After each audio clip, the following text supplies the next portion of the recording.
turned itself off. There we go. I hit the wrong button twice. I would like to call the October 1st, 2025 City Council meeting to order. If you are able, please stand and join me in the Pledge of Allegiance. I pledge allegiance to the flag of the United States of America and to the republic for which it stands, one nation, under God, indivisible, with liberty and justice for all. Clerk, please call the roll. Councilmember Askin? Here. Councilmember Dothett? Here. Councilmember Casena? Here. Mayor Gabriel is absent. Councilmember Daniel? Here. Councilmember Sonart? Here. Vice Mayor Naxted? Here. You have a quorum. Thank you. Council, before we get to the agenda and consent agenda, I'd like to bring to your attention the laydown materials. We have item K1, City Manager's Report, Community Survey, brought to us by administration, and add item K2, City Attorney Report, Challenger Learning Center from legal. Pleasure of council. Councilmember Askin. I move we approve the agenda and consent agenda with the additional items K1 and K2. I'll second. Do we have a second? Okay. Okay, are there any additions or revisions to the agenda or consent agenda from council? Councilmember Casena. Thank you. I'd like to add to the consent agenda item H7, action approval, confirmation of the mayoral nomination of student representative to City Council and Parks and Recreation Commission. Okay, if there are no objections, item H7, confirmation of the student representative, has been added to the consent agenda. Okay. Are there, I'll just go over one more time. Do you have a question? No, we're good. Okay. Are there any further changes to the agenda and consent agenda? I request unanimous consent. Thank you very much. Clerk, would you please read the consent agenda items into the record? Thank you, Vice Mayor Naxted. Action approval, bills to be ratified. Action approval, non-objection to the transfer of ownership of a beverage dispensary liquor license to KJ Bead Investments, LLC, doing business as Skeets Dive Bar, license number 1312, brought to you by the City Clerk. Introduction of ordinance number 3487, 2025, accepting and appropriating a donation from Hillcorp, Alaska to assist with the annual area-wide senior Thanksgiving dinner, brought to you by the administration. Public hearing on October 15th, 2025. Introduction of ordinance number 3488, 2025, accepting the donation of a pavilion from the Kenai Peninsula Soccer Club, brought to you by the administration. Public hearing on October 15th, 2025. Introduction of ordinance number 3489, 2025, repealing Kenai Municipal Code 7.15.100, purchase and sales, certain city officers, to prohibit purchase of sales and transactions of personal property to the city officials and employees, brought to you by legal. And action approval, confirmation of the mayoral nomination of student representative to the City Council and Parks and Recreation Commission, brought to you by Mayor Gabriel, and that is your consent agenda. Thank you very much. Are there any public comments on any of the consent agenda items that the clerk just read? And those are the ones with the asterisks in there. Okay. Seeing none, unanimous consent was requested. Are there any objections? Hearing no objections, the agenda and consent agenda are approved. With that, we will move to the clerk. Would you care to do the oath for Mr. Bowling? I'm actually student representative. Student. Oh, certainly.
Okay, well, congratulations to our two new student reps. At this point, I have the privilege of presenting a proclamation, the Domestic Violence Awareness Month proclamation, to Ashley Blanchford, who's here from the Lee Shore Center. So Ashley, if you want to come forward. We've done this before. Well, twice. Welcome. Whereas domestic violence, once a secret kept among families, is now recognized as a serious crime in the state of Alaska, and whereas domestic violence has severe consequences for survivors, their children, and families, and has long-lasting impacts on their quality of life, and whereas stopping the cycle of violence requires not only the resolve and courage of survivors, but also support and involvement from all of us, and whereas enhanced education, prevention, and intervention will help to increase public awareness of the severity and extent of domestic violence, and whereas domestic violence in the home is a problem that affects every socioeconomic level in our society, occurring in wealthy and disadvantaged neighborhoods, and includes the employed and unemployed, and whereas domestic violence is generally learned and passed down from one generation to another, and whereas during the month of October, local, state, and national domestic violence agencies will sponsor events to help us focus public attention on the problem of domestic violence. Now, therefore, I, Henry Nackstead, Vice Mayor of the City of Kenai, Alaska, hereby proclaim October 2025 as Domestic Violence Awareness Month in the City of Kenai, and urge all citizens to dedicate themselves to learning about how to reduce domestic violence and further encourage everyone to support domestic violence programs in our community, including the Lee Shore Center and Haven House. So, Thank you with so much, that, sir. would you like to take a photo? Or? Okay. What would you like us? Let's get you over here. The pretty one? I'll You wanna show the keep pretty one? this one. Absolutely.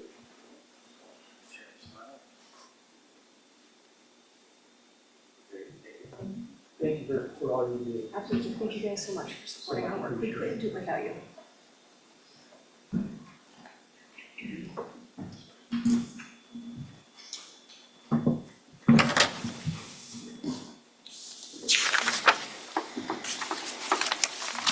Okay, moving on with our agenda, we have scheduled administrative reports, and tonight we have Michelle Kesey. Good. She will be presenting the 2025 audit plan from BDO USA. So, Michelle, if you'd like to sit or stand, it's totally up to you. And you know how the mics work there?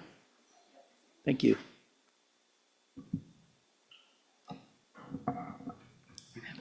Hello, Vice Mayor and the members of City Council. My name is Michelle Kesey. I'm an Assurance Director with the Anchorage BDO office. I have been assisting with the City of Kenai audit for many of years now. Joy Mariner is the principal on the audit. Unfortunately, she was not able to attend today due to our prior commitments and travels. See if I can get this to work.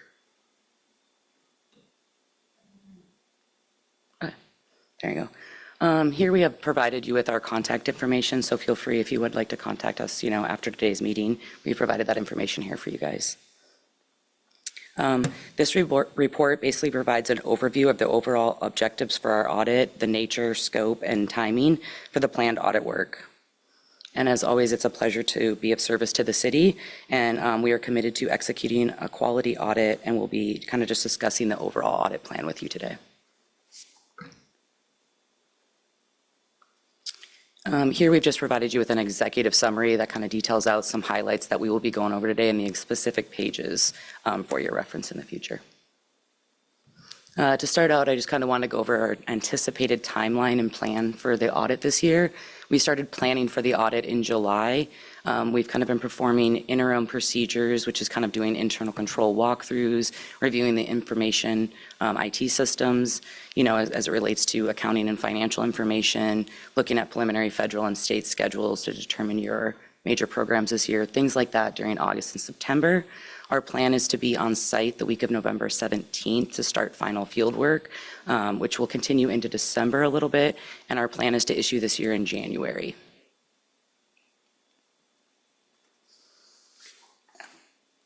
So here we've just provided you with an overview of our audit strategy, which is basically a risk-based approach, including, the nature, timing, and extent of audit procedures that we're planning, with a focused area for the financial statements where there might be a risk of material misstatement, assessed, significantly, as well as other areas of the financial statements where we may have identified risks for the city. I won't go into all the details here. However, we will, at the end of the audit, provide you guys with a summary, and if there are any changes to the information that's in this document and our initial plan, that will be detailed out in there for you guys.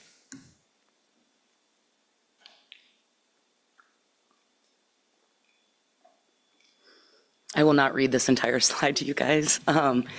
However, this just basically details out our plan. So we will be performing the audit over the financial statements for the year ended June 30, 2025. In accordance with government auditing standards, we will plan and perform the audit of the schedule of expenditures of federal award and the schedule of state financial assistance for the year ended June 30, 2025, and will issue an relation opinion. We will also be performing test of compliance with certain provisions of laws, regulations, contracts, grant agreements, non-compliance that could maybe have a direct and material effect on the financial statements. However, providing an opinion on compliance with those provisions is not the objective of our audit. And last, we will consider the city's internal controls over compliance with requirements that could have a direct and material effect on the major federal and state programs in order to determine our audit procedures for the purpose of expressing an opinion on the compliance.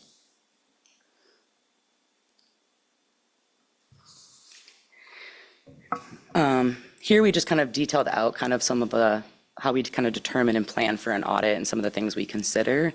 There's a very extensive list here. I will not go through the entire list for you guys here today, but a lot of it consists of just kind of considering prior year audit results, inherent risk when you don't consider internal controls, assessing the internal controls at the city, relevant issued effective accounting guidance, recent developments within the industry, regulatory environment, and just general economic conditions. And along, we also will look at the information systems, the overall IT environment at the city. I'm sure most of you guys have seen this document in the past. This is one area that we've added this year because we just really want to highlight when we're going through and we do this risk-based approach.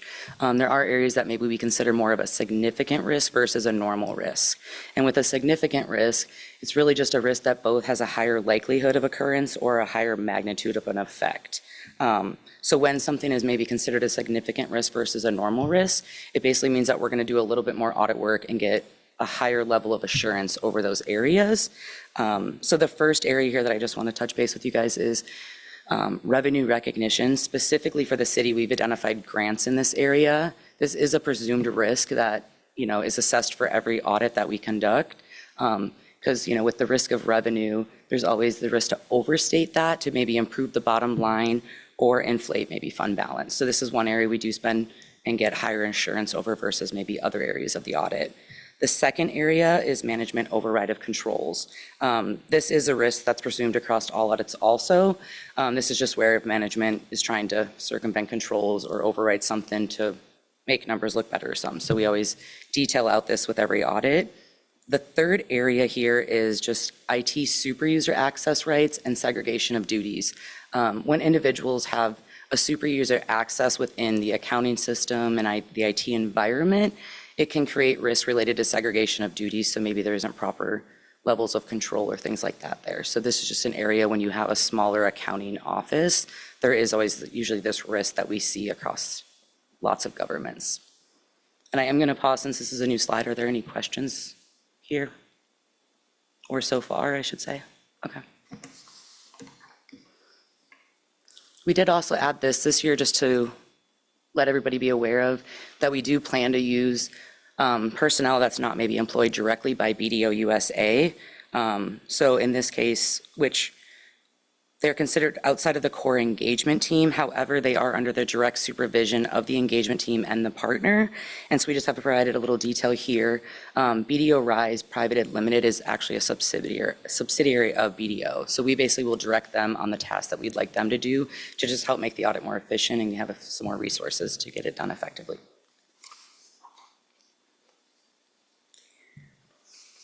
Here we've also provided you with a list of just some questions and things to consider. We will be meeting with the mayor during the audit while we're on site. However, we always want to obtain information from everyone, from the city council and the mayor. So we like to provide this up front so you guys can always discuss with the mayor or reach out if you have any concerns or questions as you think about these items as it relates to the city and the audit that's being performed before we meet with him or in advance of the audit starting. And then the next area is just a few slides we've added just about what we call BDO Advantage.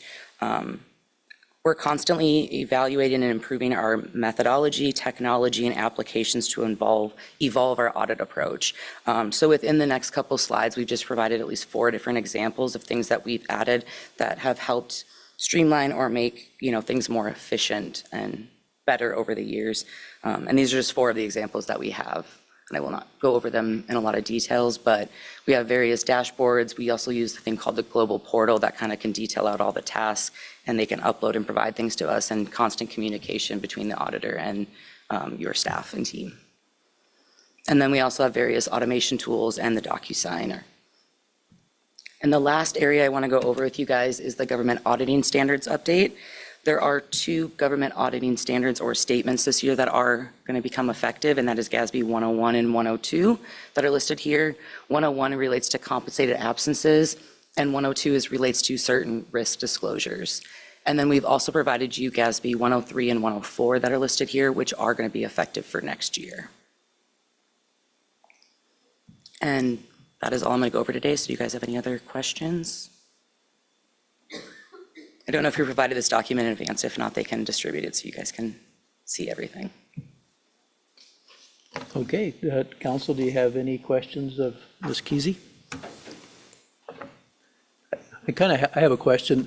You said that it was open to meet with council members and the mayor and all of that. I was wondering how that looks like, where it happens in the process and how long that might last, and just kind of what, how that's worked in the past. I don't believe I've attended one of those.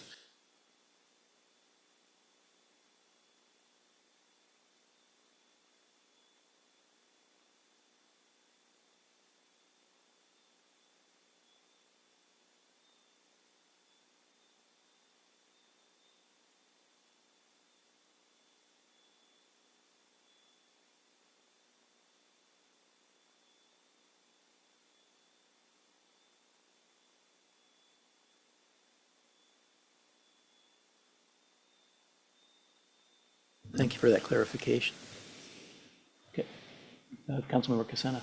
Thanks for your presentation, first of all. You kind of summarized GASB 101 and 102. Could you provide just a brief rundown of what 103 and 104 will be for next year?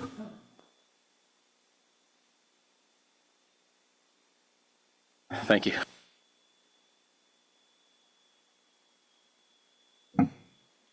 Oh, sorry, I didn't realize that turned off. It has a life of its own. You can Okay. watch it. GASB 103 is actually it's financial reporting module improvements.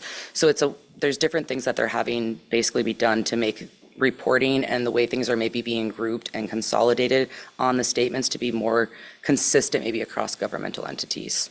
So there might just be, depending on as they assess that, if there might be things shifting between categories, or maybe the way something's being presented within the financials, some additional headers or categories being broken out that maybe weren't that way before. And then GASB 104 is just some disclosures on certain capital assets. So it'll add a little bit more information for the readers. Okay, excellent. Thank you. Try to summarize it. I know not everybody's into great. those as much as I am, so. Any other questions? Thank you very much. I appreciate the update. Thank you. Thank you. Okay, council, that brings us down to scheduled public comments. We have none. And that brings us to item D then, unscheduled public comments. Are there any members from the public that would like to speak on any item not appearing on the agenda tonight? Anybody online? Okay, seeing none. It's down to item E, public hearings, and we have no public hearings this evening. So we're down to unfinished business, new business. That brings us to item H6. Had to work my way down here. Action approval, purchase orders and purchase order amendments requiring council approval in accordance with Kenai Municipal Code 7.15.020 brought to us by administration. Pleasure of council. Councilmember Askin. I move that we approve purchase orders and amendments requiring council approval in accordance with KMC 7.15.020. And request unanimous consent, sorry. Okay, great. Moved and seconded. Are there anybody from the public present that would like to speak to this? Okay, seeing none. Bring it back to council, but I thought perhaps the city manager, Eubank, might want to address this for us first. Thank you, Vice Mayor, members of council. I plan to tag team this with our Public Works Director a little bit. I'm going to speak to the process for this one and let Public Works Director Fry talk about any specifics, questions council might have. What I wanted to highlight to council is, typically this list or the approval of these stays on the consent agenda. We intentionally asked for it to be removed from the consent agenda tonight. Basically, we're asking for a $2.1 million change order, which is a rather large change order that will bring, it's actually bigger than the original contract amount. And I think that warranted some discussion and explanation. So I wanted to make sure that it just didn't fly by with anybody not realizing that. So, this was one we questioned a lot. We actually had conversations with our contractor. So just to describe the relationship with you, under the Airport Improvement Program, that's the federal program that provides the funding for this project that we have to comply with. There are provisions when you procure professional services for engineering or architecture, and those services are subject to a standard, and it's called, let me find my note here so I can make sure I say it exactly. It is a quality-based selection is the requirement under the federal program. And what that means is that the selection criteria is solely based upon the qualifications of and competency of the individuals to perform the work. So when you go out and you do an RFP, you can only look at the experience and qualifications and scope of work that anybody is proposing to do on this work. We accomplished that when we did our term contract for engineering and architectural services. We have a 5-year agreement. That 5-year agreement is not exclusive. We do have the right and opportunity to solicit again if we want to for specific projects. One thing that's specifically excluded from the qualification-based selection is we cannot consider price in that selection process. The selection must be based upon, again, experience and qualifications. Once we select a firm, we're able to then negotiate price with them. So price cannot be considered in the initial stages of that process. We reviewed the proposal from HDL to perform this work. HDL is the design engineer who did the design work for this project. We think that they're going to do excellent work. They have their team, and it's a specific team that does these construction administration services, has extensive experience doing these types of projects and FAA projects. We are recommending that we award this change order to them. And I'm happy to answer any other questions, and I can let Public Work Director Fry talk about any specifics and to that scope of work and other things if there's council questions. Councilmember Doffett. Yeah, I guess from the original price to the change, what were some of the major driving factors on the large price increase? Or the price difference for this change order from what we originally thought, I guess, trying to word that right. Okay, so the original contract with HDL simply was for design. So this is an additional scope of work to provide construction administration services. And so they'll be out there doing quality assurance testing on the materials being used, the methods being used by the contractor, doing all of that testing, documenting all quantities, looking at all pay requests and pay estimates, making sure they're compliant with the plans, specifications, and federal program guidelines. This is construction administration, so it's not a change to it's additional services beyond what was in the original contract. It's just the way it's worded as a change order. It was just that made it a little confusing. I was like, did we add something or not anticipate something? And that just makes more sense. And then the way you're talking is that we had to select somebody, and we didn't know how much they were going to actually charge for this until we selected a firm based on just their. That is the way That's the the way- required that's how it selection works. process Okay. works. Yeah. Okay, that makes sense now as how we came about this. Thank you. Okay, council, any further questions? I guess I want to say that HDL is a very good firm, and it's a special, they designed it, but you're also working with the FAA, and there's lots of details in that, and it's a qualified firm that you can go the wrong direction if you don't have that. But if you look at the price, which is kind of, what we're all looking at, perhaps it's the total, really, it's around $3 million.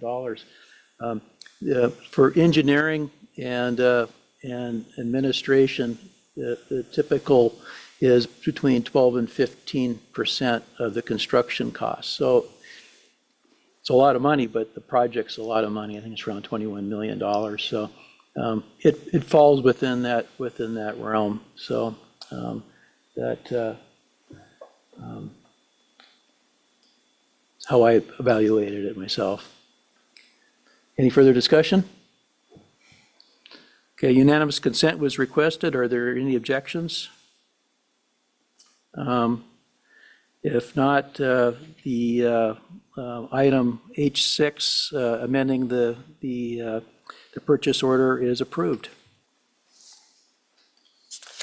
So moving on, H7 was moved to the consent agenda, and we've handled that. So we're now on item H8. Action approval directing the Planning and Zoning Commission to explore the issue of tent camping within the city, brought to us by administration. Pleasure of council. Councilmember Raskin. I move that the council direct the Planning and Zoning Commission to explore the issue of tent camping within the city and ask for unanimous consent. I will second. Okay, thank you. Moved and seconded. Are there any members of the public wishing to speak to this or online? We're getting a no from the clerk. So that brings it back to council discussion. And again, I think I'd like to send this to the city manager to kind of explain what we're talking about here. Thank you, Vice Mayor, members of council. Council recalls kind of early in August, kind of a wrap up for the PU fishery from operations this summer.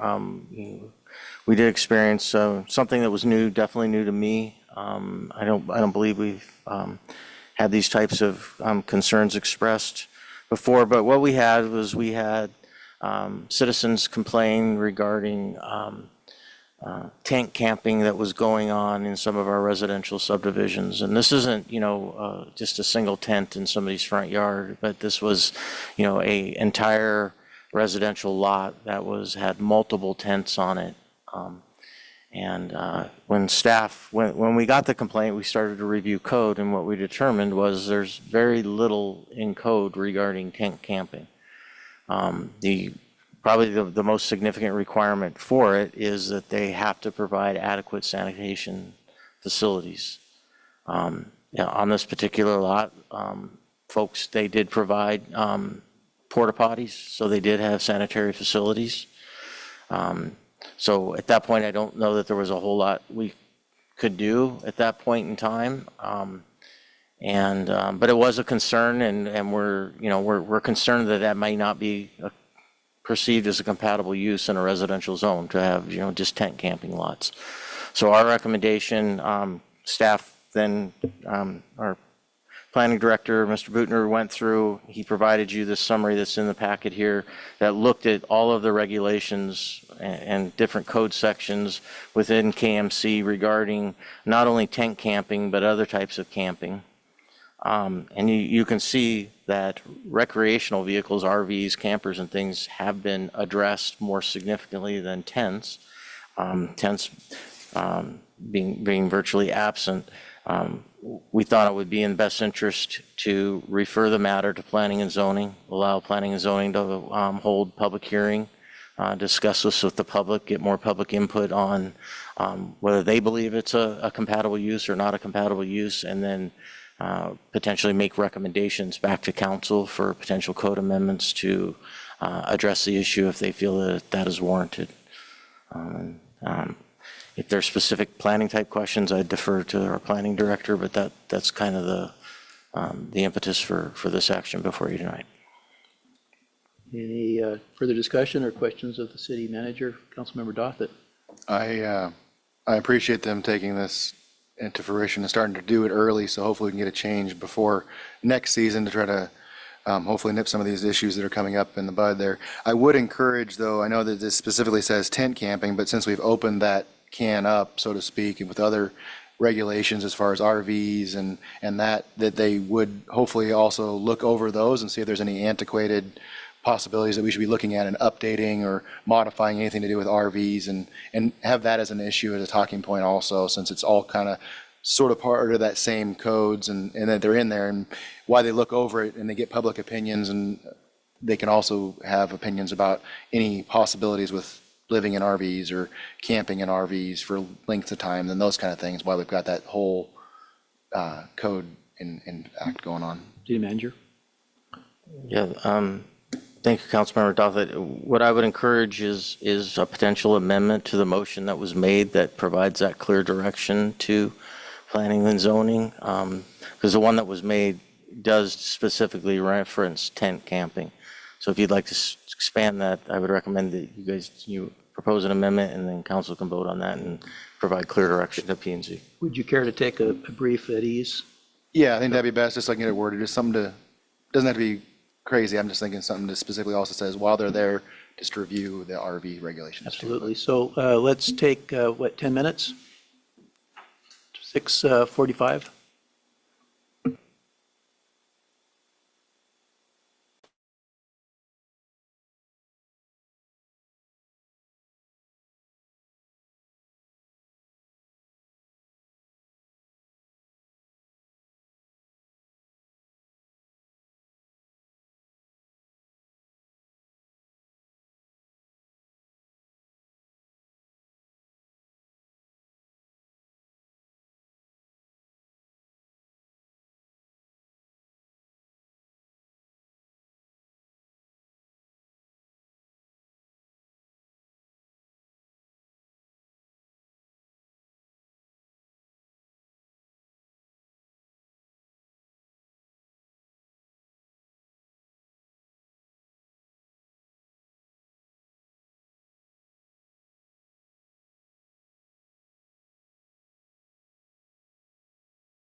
The record, Councilmember Doffett, you have an amendment?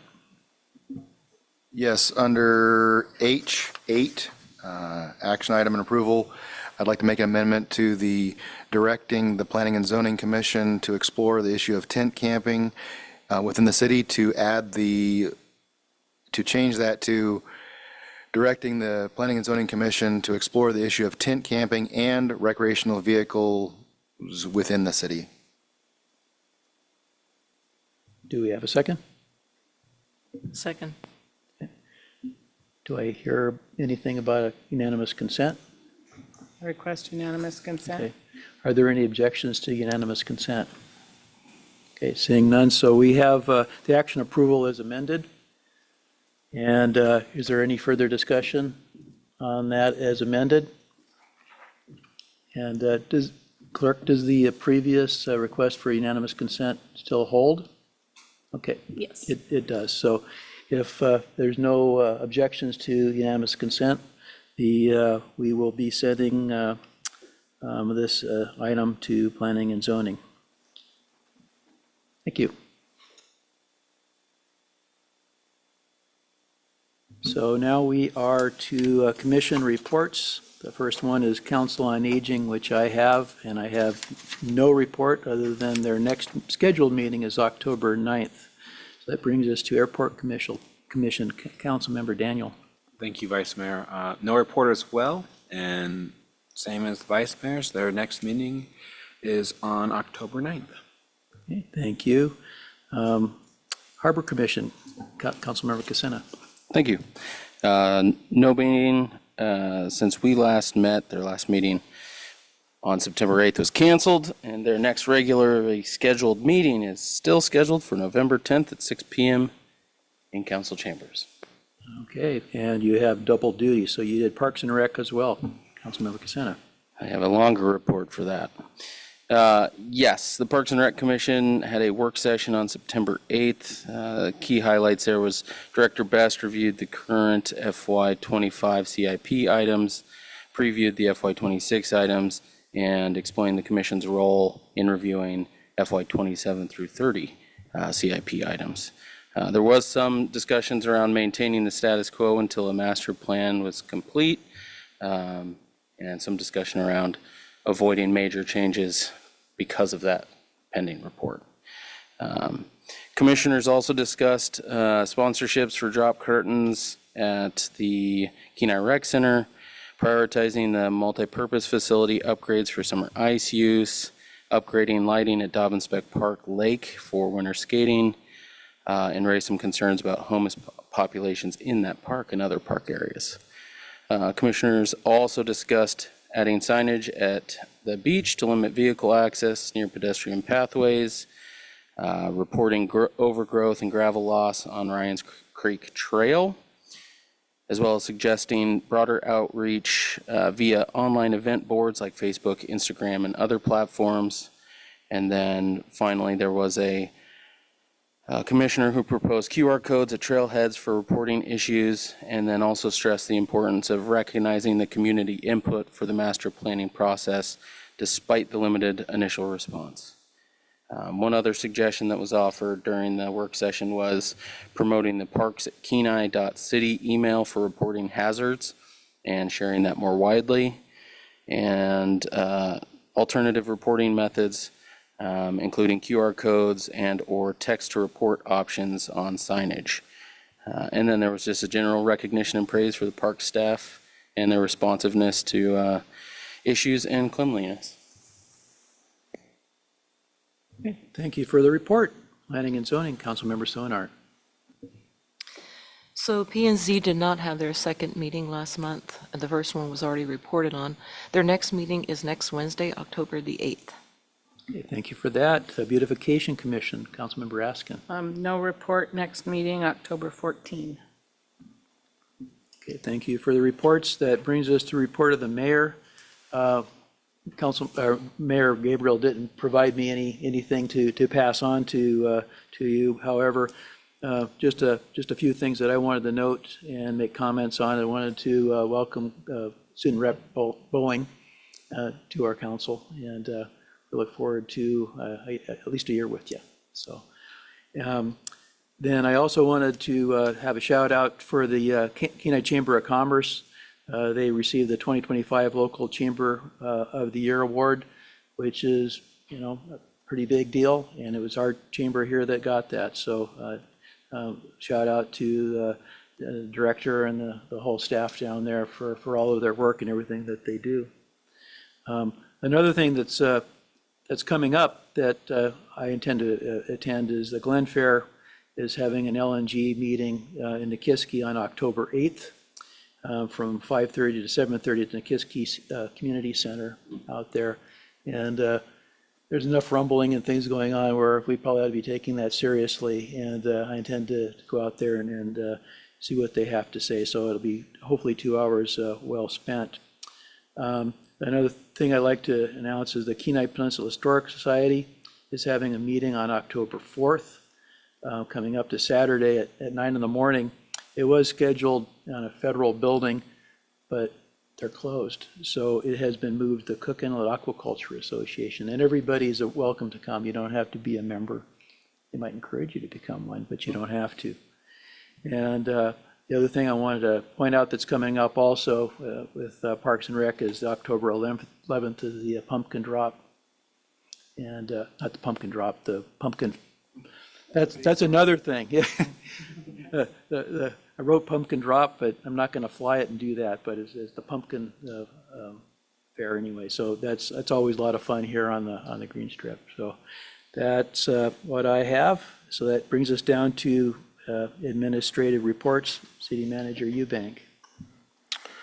Thank you, Vice Mayor, members of council. Just a few things to report, and some of these will be redundant to the Vice Mayor, but Always good. on staffing and recruitment, we currently are actively recruiting for an airport manager, a building official, and chief animal control officer, various stages of each of those processes. We also are recruiting for a utility operator, some rec center attendant, and a temporary equipment operator for the street department for this winter season. The administration is working. Our planning director, Mr. Bootner, is kind of leading the effort. We're putting together a survey to send out to businesses along the Spur Highway core through the center of Kenai there. And we're going to follow those surveys up with some informal meetings. We're looking to talk with those business owners about some, opportunities for reinvestment and development in that corridor. So we're going to be starting that process. We have a community survey that the administration has finalized with the consultant and all the department heads. Postcards are going to be mailed next week to those that have been randomly selected to complete that survey. The survey is going to be done in 2 phases. So phase 1 is a random selected sample of residents that will receive the survey. They'll receive a specific QR code link. They can complete that survey online. That link is specific to them. It allows them to only one person to do it and only one person to do it once. And then once that phase of the survey, that's the statistically valid portion of this, so that, we know that the results are, statistically valid. Once that's completed, the entire survey will be posted on the city's website, and all citizens will have the opportunity to participate in it and share insights. So we'll gain additional information from that. So we're doing it kind of in 2 phases. So that's getting ready to kick off. We should have a lot of that information come back here late this fall. So be happy to share, or be excited to look at that and share that with council. The Vice Mayor did mention that Glen Farn is going to be here with the Alaska LNG project and that public meeting. The flyer is in the packet under the city manager's report for, I think all council got a specific invite, but for members of the public, that flyer is in here. The administration did reach out to Glen Farm and request a meeting with their team prior to the public meeting. They weren't able to accommodate on this meeting on their schedule, but we're definitely going to be looking for an opportunity to sit down with the team and introduce them to the team here at the city.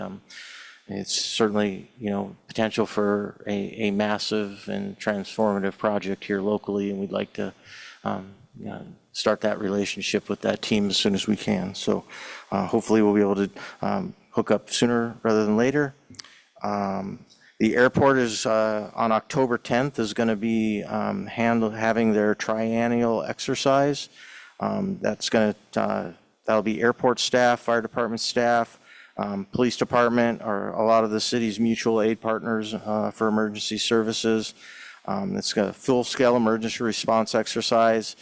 It is required for the city to maintain our Part 139 certification. And it practices our our command. It tests mass casualty response and our coordination internally as well with our other public safety partners. So that would be happening on the 10th. The storefront improvement program is still going on. We are still accepting applications through October 17th. So businesses out there, this is a great opportunity. If you got questions, please reach out to our staff. They're happy to answer any of those questions, help walk people through applications, whatever we can do to help the businesses there. So that deadline is coming up on October 17th. We have had discussions with our Air Service Development Consultant, Valair, about the pending SCADSI grant application, the Small Community Air Service Development Grant. That was anticipated. That would have been released in August. Obviously, it wasn't. Now it's anticipated for November. Could slip into December. You've got a government shutdown going on right now, but the program has been funded. It's estimated to be $13 to $14 million. And once released and closed, DOT is expecting to make, that's federal DOT, expects to make awards within 90 days. So we are still looking at that. We do expect, we've invited and confirmed that Jack with Valair, our consultant there, will be here in January to give council an update on our efforts to attract air carriers and what we're looking at going forward. So we'll have him here in January. I'm thinking it'll be the second meeting in January, but we'll confirm that. Some other upcoming events. The Vice Mayor mentioned the 10th annual Pumpkin Festivals on the Saturday, October 11th at 3 p.m. at the Kenai Softball Green Strip. Different location this year, over here on the Green Strip, not over in Millennium Square. So keep that in mind. It is going to be at the Green Strip. One of the highlights, again, will be the much anticipated pumpkin drop. So everybody likes to see that one. Kenai Community Library Literary Haunted House will be the week of October, or for a week, October 24th through the 31st, offering families a week of spooky and creative fun. We want to look out for that. Kenai Senior Center Halloween event, Friday, October 31st. The day begins with Faith and Blue, waffles with a cop in the morning, followed by an evening trick-or-treating from 4 to 7, and it provides a safe and festive celebration for families if you want to bring your kids over to the Senior Center. Bluff Stabilization Project, we are planning in cooperation with the Army Corps of Engineers, the public project completion celebration that is scheduled for Wednesday, October 29th, 10 a.m. at the Kenai Senior Center. We'll be getting out some invites to that and to some dignitaries. Hopefully that will be able to attend. I too wanted to congratulate the Chamber and their director, Ms. Springer, on being named the 2025 Chamber of the Year. I think that's a well-deserved and pretty prestigious award for them. So congratulations to her. The last one, I, like everybody else, we received the sad news about the Challenger Center last week. I don't have a lot of information to share with council. The city attorney does have a memo in there that talks in more specifics about the current lease and the deed on the land that the center is located. But what I want to assure council is that, we're actively working with the Challenger Center Board in whatever capacity that they need as they work through what their plans are. And we're committed to that, and we'll be reviewing all options as we move forward here. So with that, I'm happy to answer any questions. Any questions of the city manager? Councilmember Daniel, sorry. Thank you, Vice Mayor. All good. In the beginning of your report, you mentioned I guess, informal survey with business owners on the spur. What is it we're looking for out of this? Kevin, you're actually putting that survey together. I think we're just looking for, an opportunity to start a discussion with those business owners, what they see regarding development, what may be holding them back from further development, or, what they feel could inspire additional development in that area, what is needed, how the city can be part of the process, how we can partner with them to, work on that core central function here, central area of the city as you come through in that retail area. So I think it's really our way of starting a good conversation and trying to gather some information. I haven't actually seen the actual draft yet of the questions, but I don't know if you have any insight into some of the specific questions. Thank you, City Manager. We're still drafting the questions. We haven't quite got to the final, but like the City Manager said, we're looking to find out. We don't know. We want to know what we don't know right now. So if there's administrative red tape that, could be either eliminated or streamlined, is that process, what does that process look like? What other, a far goal potentially go all the way at the very end, would there be any kind of incentives that, is it infrastructure? What are we looking at that is hampering either investment or reinvestment along that corridor? And since that's really the core of our city, as people go through, we want to make sure that it's as vibrant as it can be and allow for new businesses as they come in. How do we make them feel at home and anchor themselves in our community? Thank you. I really appreciate you guys taking the time to work on that. Any further questions of the city manager? Okay, seeing none, that brings us to City Attorney Bloom. Do you have a report for us?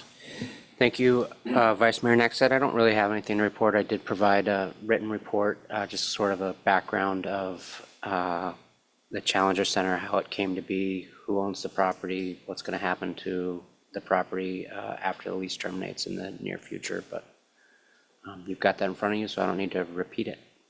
I'm happy to answer any questions. Any questions? Okay, seeing none, that brings us to the city clerk, Sander. Thank you, Vice Mayor Nexted. In your packet this evening, you have the annual liquor license report that addresses the changes we made to our code earlier. Also, the Personnel Arbitration Board nomination form is in there. We have currently 3 vacancies on the board. It's a 12-person board. 3 of the members that stayed on last year because I pleaded with them are not staying back on. So we are about to have 6 vacancies on this board. People for this board can be nominated by council or city employees. We've reached out to the city employees and let them know that the nominations are available and they're in your packet. Please nominate so we can have a full board. Thank you. Oh, and one more thing. Do not forget to vote next Tuesday. Thank you. Any questions of our clerk? Since you brought up voting, have you been pretty active down here? Sadly, not really. Not as busy as we'd like to see it. Okay. That brings us down to additional public comments, or is there anybody from the public that would like to address the council at this time? Okay, seeing nobody, that brings us down to council comments. Councilmember Dothett, we'll start with you down there. All righty. Just like to let everybody know the chamber is having their annual fundraiser. From what I have, we have about 30 tickets left. The cutoff would be 2 p.m. Saturday for you to make up your mind to show up. Purchase your tickets by 2 p.m. Saturday, and then it's that evening is when the speakeasy is going to be there. They've got some custom mixed drinks and all kinds of fun stuff going on. They'll have the bartenders from the train are going to be that are going to be there doing drinks, and it should be quite the fun event. They got a lot of amazing decorations going up, which is why Sam's not here right now. She's frantically decorating a speakeasy as we speak. And then, yes, the Pumpkin Fest is coming up. I personally know there's going to be at least a couple of totes of pumpkins to give away, so that'll be good for the community to be able to get out and get some free pumpkins and enjoy that event. Hopefully have some better weather than we do today. And then the Haunted Chamber, as soon as this gets done, the fundraiser finishes up, they'll be frantically remodeling that area into the Haunted Chamber, which will be starting on the 18th. And that's always a fun event. So I encourage you to go down there, and especially on the weekends when they have jump scares and stuff like that. It's fun to have the kids scream a little bit. So that'll be a good thing. And they're going to be adding some new decorations and stuff like that for this year. So should be exciting. Lots of stuff going on over there. Those are pretty much the big things. I'm really glad to see we're doing that business survey. Hopefully get some positive reviews, come back from that and some good ideas. I like being able to reach out and be open as possible for businesses, especially because the rumors on the street are flying and everybody's leaving town, but they're not doing too much better in Soldotna. There's a lot of empty buildings over there too. So hopefully we can get some ideas and moving it forward to keep it positive. So thank you for that. Okay, thank you for your report. Student Representative Bowling. Hello, thank you for having me here, Vice Mayor Nackstead and council members. At the high school this next week, we're about to have our homecoming dance. And so on Friday at 6 p.m., we're going to have our homecoming parade. It'll start at AIH and go down Lawton Drive to the high school. And after our parade, there will be the annual Powder Puff flag football game, which will start at about 6:45 p.m. And shortly after that, we're going to have our bonfire lighting. And there will be food and drinks available for purchase, and student families and community members are encouraged to attend. Leadership at our high school has been having Spirit Days this week for our homecoming theme, which is like a neon and afterglow. And for our sports update, Kenai Central boys and girls cross country teams have both qualified for the state championships this year. The Division II races will take place at noon on Saturday, October 4th at Palmer High School's Mike Janik Trails. Winter sports are beginning this month, which includes wrestling on the 2nd, ice hockey begins on the 16th, and Nordic skiing on the 30th. And I'd like to thank the Parks and Rec Commission and City Council for your continued support of students. The work you do to maintain and improve our parks, fields, and recreation spaces has a huge impact on our students' athletics and well-being. On behalf of KCHA students, I want to thank you guys for your efforts for these opportunities. Excellent report, and you have a great voice. You do. Councilmember Sonard. Thank you, Vice Mayor. I just want to welcome Josh as our student representative. It's always nice to have a student rep here, and to congratulate Samantha Springer and her staff on their award for the chamber. I think that's just wonderful. And again, the community cannot hear this enough. Please get out and vote next Tuesday. Do not stay home because of the rain or whatever. Go vote. Oftentimes these local elections, these campaigns, these seats can be decided by 2-3 votes, literally. So please get out and vote. Councilmember Askin. Thank you, Vice Mayor. Welcome, Mr. Bowling. I look forward to working with you this year. Congratulations also to the chamber. That's a pretty awesome accomplishment for Samantha and her staff. And as Ms. Sonart says, get out and vote. Councilmember Daniel. Thank you, Vice Mayor. Yes, I'm going to lead with that. Get out and vote. Being in the middle, though, is tough because you guys say everything I want to say on either side. But really, get out and vote. That's the only thing really that's really important right now, next week, till Tuesday. Thank you, Councilmember Cassina. Yeah, maybe we can start in the middle next time for you, Phil. Work left, right, left, right. Yeah, give him a chance. I'm not going to repeat many of the comments other than congratulations, Josh. Welcome to the council. Look forward to working with you in the next year. Also like to just thank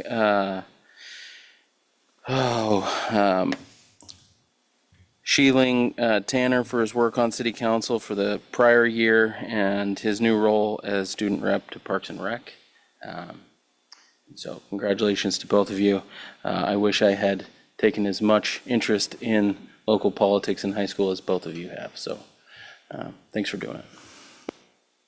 Okay, we have no executive session or pending items, so that brings us to adjournment with no further business. We are adjourned.